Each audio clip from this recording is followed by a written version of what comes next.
Welcome to the Software Process and Measurement Cast. I'm Tom Quigley, your host, and in the SPaMCAST 637, we feature our essay titled Collaboration Disconnected. The improvement imperative is driven by the need to stay competitive at a holistic level. One would expect that continuous improvement or continuous process improvement would be discussed earnestly at every staff meeting, at every level of the organization, at every meeting. It isn't. It's time to fix that. We also have Jon M. Quigley. Jon M. Quigley returns to the podcast this week with an installment of the Alpha and Omega of product development. Jon and I completed an arc on product quality with a discussion of the cost of poor quality. Remember, the Software Process and Measurement Cast is a proud media sponsor of the DevOps Online Summit. Not to put too fine a point on it, and I think I've made this point a few times, one of the best ways to get your message heard is to speak. The crew at the DevOps Online Summit provides a phenomenal platform to network with fellow practitioners from all over the world. Start your journey to speaking by submitting to the DevOps Online Summit 2021. The link is in the show notes.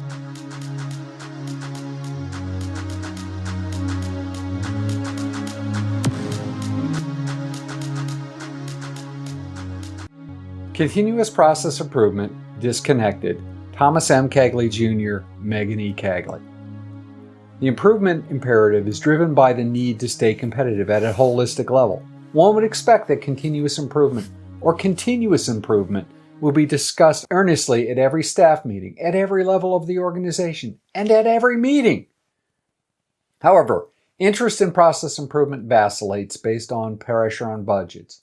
This observation suggests a disconnect, given that almost every framework specifically highlights the need for a continuous focus on improvement. It's even mentioned in the principles of the Agile Manifesto.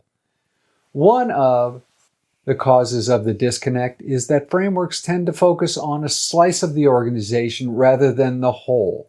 Agile, until recently, has been viewed as a software thing, while Lean was viewed as an approach to operational departments, and quality was focused on the product.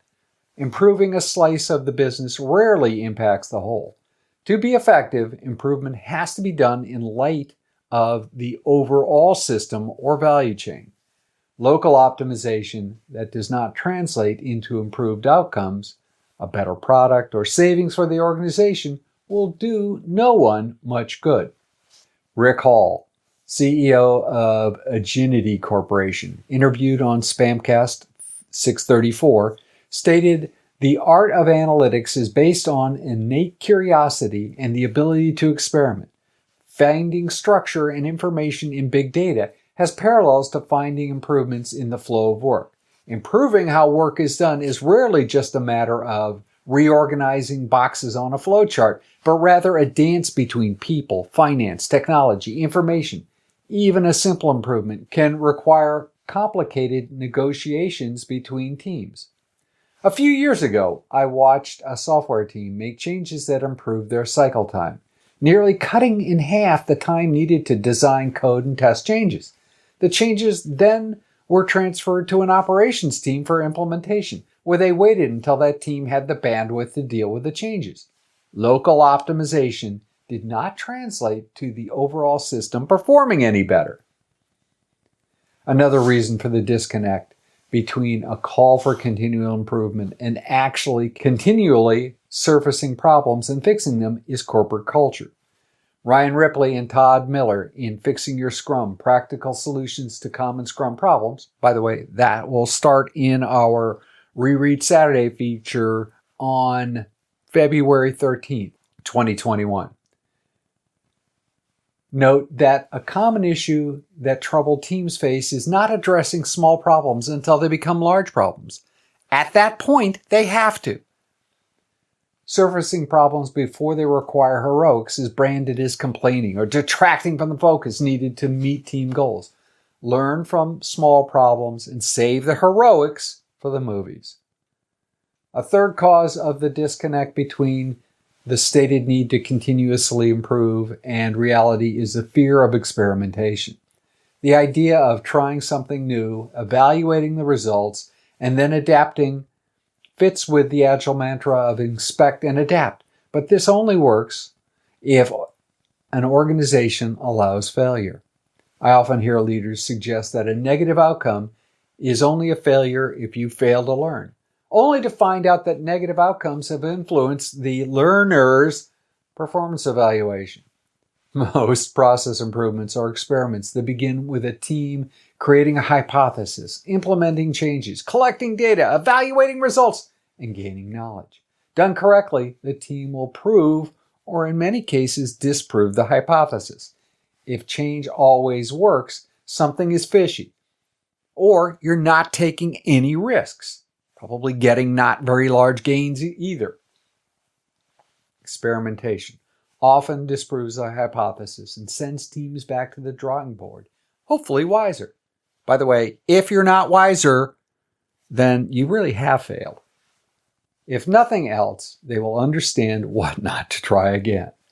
Continuous improvement has a long history with a strong heritage from lean and quality movements that have become part of the Agile canon.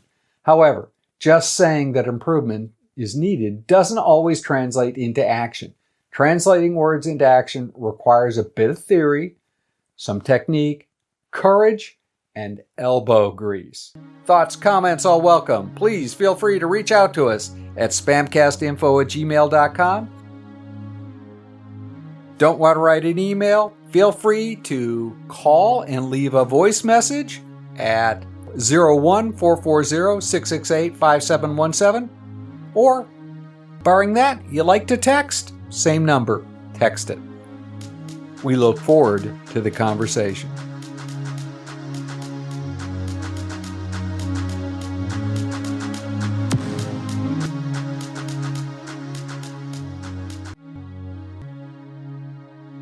Jon M. Quigley, welcome to the Software Process and Measurement Cast. Tom, it's great to be here. Jon, Alpha and Omega product development is one of my favorites to record. It tends to be a little bit more of a conversation because I think we both have very passionate views. Things like quality, understanding we've come up to a definition of quality that I think could work and works across all different kinds of things. If we define it as fit for purpose, last month we wrestled with what fit for purpose might mean. What happens if we have lots of different stakeholders with lots of different perspectives? So we've gone down this path a fair way, but before we wrap up our venture, at least for a while, into the world of quality, what happens when we don't actually meet our definition of quality? You could look into the newspapers or magazines or on TV and see that airbags deploy and release shrapnel. That was Takata, wasn't it? Yeah, that was Takata. Ignition switches bounce around and then turn the vehicle off while you're driving 70 mile an hour down the road. That's bad, right? That's bad. And that one was General Motors. Not to be pointing fingers, because everybody has these events where you have something that doesn't meet the expectation of the quality expectation of the customer, by the customer. But it met requirements. It met requirements, yeah. Sure. In the case of the ignition switch, it fit right there where the old one did. It took a key just like the old one did. It had a very subtle difference in the amount of mass that you could hang from it without, it was the spring load, I think. So it was a very small difference in the one that was there and the one they replaced it with. Oh my. The amount of mass that you could hang on the end without causing the key to bump out or jostle out of position and turn it into ACC mode or off. So from a product point of view, poor quality, whether if it's not fit for use, it can impact the entirety of the business. You could get sued out of existence Most of us, though, are probably not dealing with scenarios that can be that extreme. So therefore, we can just brush this under the cover, right? That's not entirely true. No, in fact, that's not at all true. There are plenty of other failure modes. Those are just the more egregious ones. You can go out of business because you ship two parts, and those two parts you install those two parts, or your customer uses those two parts, and then shortly after they put those parts in their vehicle or they get that product from you, they are returning it back to you so you can send them two new products, in each one another new product because of the failure rate. So we end up paying a huge amount in warranty costs or replacement costs. That's another one that comes with when the quality is not what is expected by the customer. And this one gets a little more compounded because we're not talking necessarily about to say it geeky wise, time equals T0 that the customer receives the product. We're talking about some period of use, like you have 90 days if you have a failure in 90 days, we'll give you your money back. Or if something happens within a year, or 300,000 miles, or 4 years. Is there a technical term for what we're talking about? Yes, warranty dollars, warranty costs, return costs. And this whole impact on quality, is there a term for that? Oh yeah, cost of poor quality. And when we say cost of poor quality, can we define that a little bit? Is that just defects, warranty costs? What other things would we throw in that pot? If we are unable to achieve at the manufacturing processes, then we'd have to have some sort of filtering mechanism at the end of the line to determine whether the product is actually fit for shipping. So we might do things like inspection. That's another one that fits in that category of poor quality, cost of poor quality. Another one that might work is one of the bigger ones is rework. We find out in inspection that we have a failed part. Rather than ship it, we might take it apart, do some touch-up, put it back together again, do an inspection, maybe passes, and then send it back off. So we're spending time and effort on making a product a second time when our manufacturing line should have been set up appropriately. The product should have been designed in a way that it met the expectations, and the manufacturing processes should have had controls or understanding of the variation of the material incoming and as it moved from station to station to understand the quality of the output. So, John, you come from a world that is very hardware related, a combination of hardware, software to create a product, lots of it in the automotive world. Do those definitions translate to a person that is doing configuration of Salesforce for an internal marketing team? That's a software specific. So some of these things might fall off to the side, but rework doesn't. If the software has a latent defect that's found, when the customer gets a hold of it, that requires some sort of update. That's a rework situation. So you're going to eat that one. You're going to do some kind of. The only upside is maybe you don't have the logistics of the material, because you can maybe download the application, or the application is web-based. But there are other parts that we haven't talked about that go along with the cost of poor quality, and that's your customer's attitude or perspective about you as a company, which is really difficult to quantify.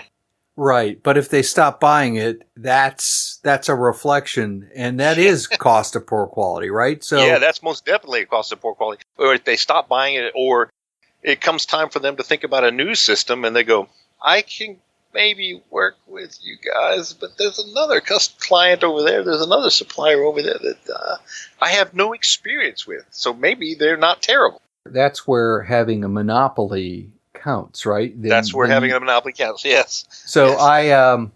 My wife and I like to watch British TV series, and there's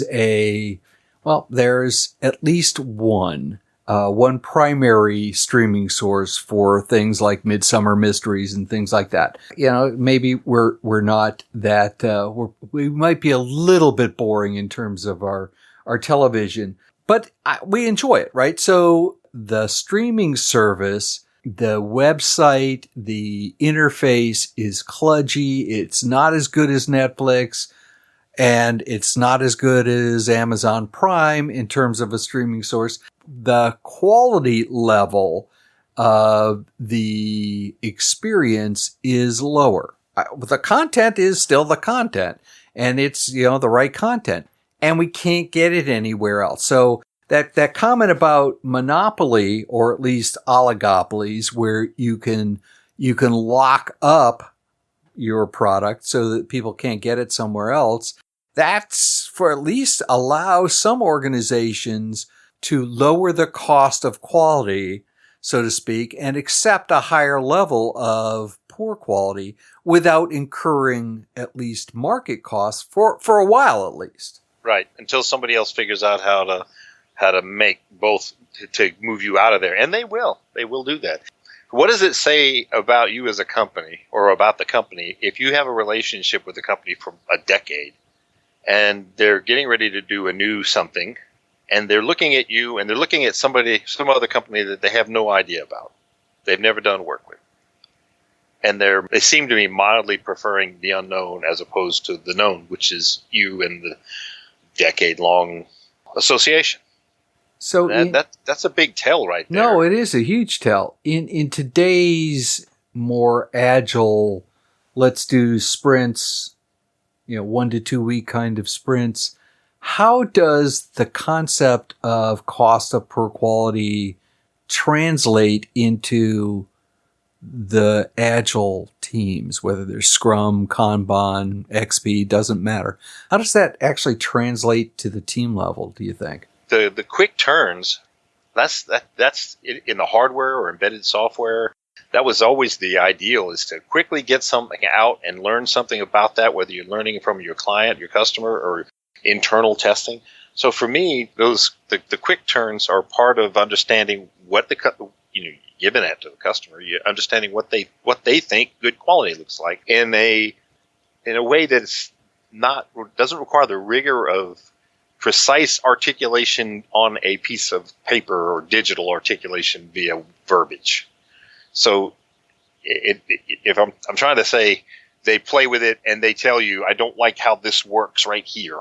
They can point right to it rather than looking at a line of something that says, this is what this means. So it becomes a lot more clearer in terms of what they're talking about when they talk about the product.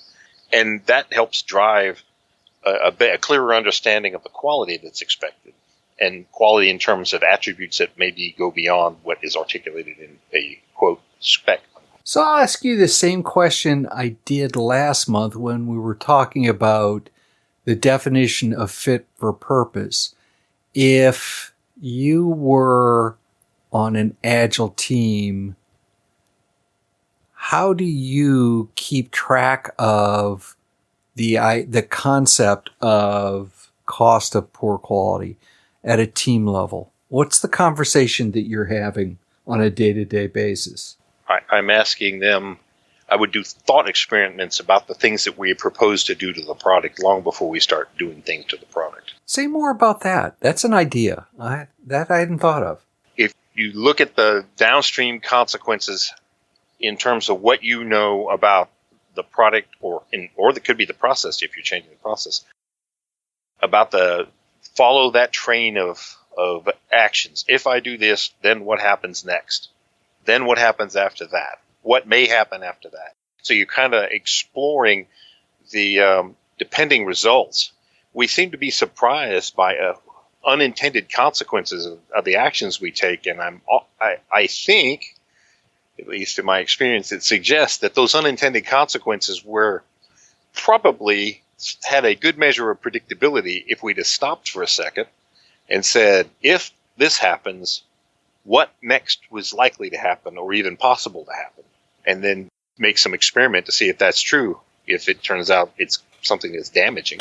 That whole idea of thought experiments would work in a scenario where you weren't creating new product, but you were enhancing and adding on to legacy or current product? I think so, yes. I use it a lot. I use it a lot when I'm thinking about the project. I use it when thinking about either product or project. If we take this strategy, what other things can happen? If we use this tactic, what happens next? What may happen? Now, it doesn't mean that you know what's going to happen, and certainly you should have multitude of perspectives when you try to ferret that out rather than try to do this by yourself. If possible, get some other eyes on it. But you often can see these things happen. I think you can often see a good many of them happen if you were to think like that rather than, hey, this looks good, let's just do this. And then, oh, we're all surprised by the result when it's not what we expect. So is that a good mobbing exercise, perhaps, early on in an iteration? I think so, yes. It would be good to maybe to generate questions to ask the customer long before we actually start doing the detail of the work, right? Ideally, we're looking at a product backlog item and saying, what does this mean? Talking to the product owner, what do you exactly mean by this? And that helps us figure out the design direction, and that design direction should go through those thought experiments too. Okay, if we do this, then what happens next? What avenues are cut off when we choose this particular approach to this part of the problem? Jon, if people wanted to continue the conversation about the cost of poor quality, the cost of quality, and how to wrestle with things like thought experiments early on in an iteration, how would they go about reaching out to you and having that conversation? They would reach me at jon.quigley@valuetransform.com, or they could reach me on LinkedIn at Jon M. Quigley or Twitter at Jon M. Quigley. And I welcome the exchanges. I learn a lot by having these discussions, and hope to be of value to people. Jon, as always, your alpha and omega of product development is a wonderful oasis of learning.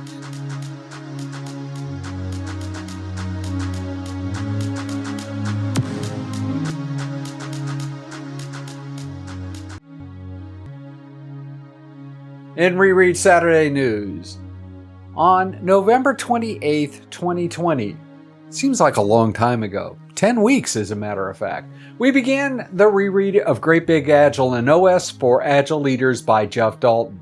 Since jumping over quite a few chapters last week, I received a few emails asking what was up. For the record, I have not had any significant traumas falling during my daily runs and walks.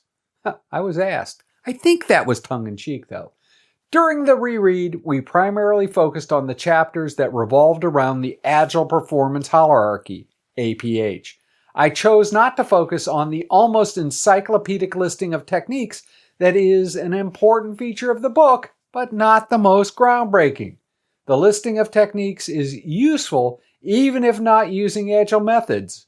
For example, practices such as continuous integration or arc of conversation aren't dependent on a specific framework.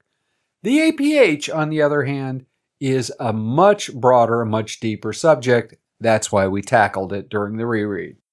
Next week, we begin Fixing Your Scrum, Practical Solutions to Common Scrum Problems. It's time to buy a copy.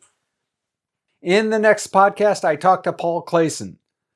We talked about serial entrepreneurism and cybersecurity in the Internet of Things space. Cybersecurity and the IoT space is complicated not only by the sheer number of devices, and there are a lot of them, just look around your house, but also by available storage and processing constraints. It's hard, and Paul provides penetrating advice. If process improvement is a never-ending journey, why do so many people ask, are we there yet?